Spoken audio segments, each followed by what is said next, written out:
श्रियकान्ताय कल्याणनिधये निधयेतिनाम् श्रीवेङ्कटनिवासाय श्रीनिवासाय मङ्गलम् लक्ष्मी सविभ्रमालोकसुभ्रूविभ्रमचक्षुषे चक्षुषे सर्वलोकानां वेङ्कटेशाय मङ्गलम् श्रीवेङ्कटाद्रिशृङ्गाग्रमङ्गलाभरणाङ्गये मङ्गलानां निवासाय श्रीनिवासाय मङ्गलम्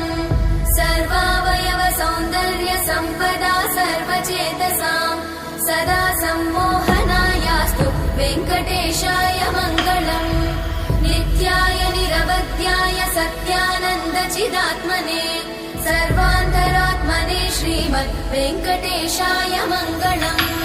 स्वतः सर्वविदे सर्वशक्तये सर्वशेषिने सुलभाय सुशीलाय वेङ्कटेशाय मङ्गलम्।